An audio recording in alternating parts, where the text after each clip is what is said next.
Siyakhuleka emakhosini. Ngiyabingelela kuzona zonke indawo la nikhona.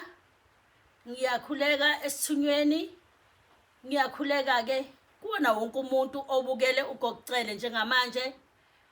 Ugogo ubuyile weingane. Uthi ugogo akakazokhuluma ke namhlanje.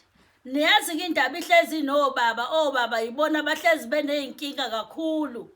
Inkinga kuhlezi nje kwezobaba. Beneyinkinga nje bengafuna ukukhuluma ngazo. Umuntu angafuna ukukhuluma ngenkinga mase seyamfica mase sesemphela ndaba. Bangikhuluma ngomphela ndaba ke ngikhuluma ngekamero. Ngaphela ekamereni lapho kuyisemphela ndaba khona. Yilapho kuba khona kuba uvuka sikhulume ke kuthiwa vuka sikhulume. Abantu abaningi bathi akuvuka ukukhulunywa mase sekusekamereni. Ugogo ke namhlanje uthi ugogo kukhona inkinga ekhona kubantu besilisa. Abanye baye bangayinaki mase sebeyaphinda buphele ubudlelwane umuntu engalungisanga inkinga kanti leyo nkinga nje bekuyinkinga nje engalungiseka kalula. Umuntu bese seyaphuma ke ngoba uyaphuma kuleyo nkinga uthi ushiyile inkinga kanti naphambili leyo nkinga usayoyifica kanti inkinga ikuwena ke. Ugogo ke namhlanje uthi akakazokhuluma nalabo baba laba.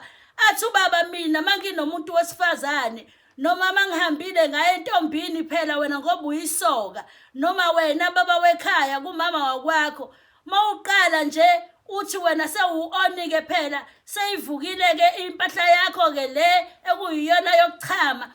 Uthi mayise seyivukile ke wena ngalesi sikhathi ivukile ivuke kahle nje utshela ukuthi hayi umsebenzi wona namhlanje ngiyawukhipha kanti unamanga ushaya eceleni ke namhlanje ngeke uze wenze lutho. Kuzolala namhlanje kungekho nhlobo ukujabula. Mawuqala nje uthi uyalibeka nje kumuntu wesifazane ngaleso sikhathi selivele seliyawa nje livele liphele bese uyaxakeka ukuthi kanti sekonakelepi. Hayi uqala uthi mhlambe ushukela hayi mhlambe inyongo. Uphinde futhi mawuthi uyalivusa lizovuka kahle nje weingane zakwethu. Uyitshela ukuthi hayi namhlanje ngiyagijima ngempela umama ngiyamgijimisa noma ubaba intombi yami ngiyayigijimisa. Kanti lutho ke ngeke uzokwenzeke lutho. Livele nje lithi unamanga livele liyilalele nje lingavuki bese selingavuki lona uqobo lwalo. Lithi nje hayi mina ngikhathele angiwenzi lo msebenzi. Kanti inkinga kunjani ukuthi uqushiwe.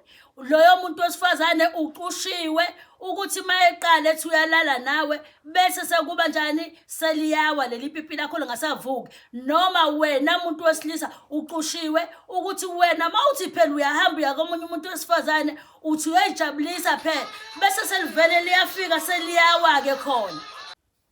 Hayi ugogo uyaxolisa yini laba enilo khunjeni suke nafona ugogo esabhizi. Ugogo ugcine lapho ke ethi khona bese sesiyalivusa ke asilivuse ke weingane zakwethu. Umuntu angayiyekeleli. Umithi iyaphuzwa umuntu uyayisebenzisa imithi yesintu ukuze likwazi phela ukuthi livuke lenze umsebenzi walo akwazi nje ukuthi ajabule umama. Uyacabanga nje ubusuku bonke umama uselele ulele nawe lento yakho ke phela isavuki ke. Hayi ake nisukume nilungise uthinte ugogo. Gogo akuthumelele nangophephu noma uze nje kugogo uzoyilanda imishanguzo yakho ezwelibovu. Uyatholakala ugogo khona la eThekwini. Uyatholakala ugogo. Uyokuposela ugogo ngophephu. Ugogo uyahambela futhi eGoli mawufuna ukwazi nje mase seyizophela inyanga uyamthinta ugogo uze ukuthi ugogo uzoyanini eGoli. Ugogo akwazi ukuthi akutsheleke konke okufunayo uzokuthola kuyo le number 0722 155 137.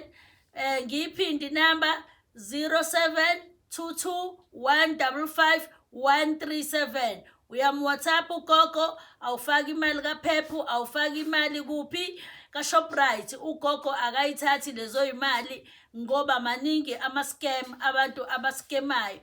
Ugogo uyacela ukuthi umthinte ukhulume naye konke ufuna ukuzwa ugogo uzokwazi ukuthi ekuchazele. Ugogo ke uthi alivuke ipipi kulabo abanenkinga yokuthi liyawa mayiqala nje uyalibeka kumuntu wesifazane mase seliyawa. Akube njalo ke ayikhale makhosi.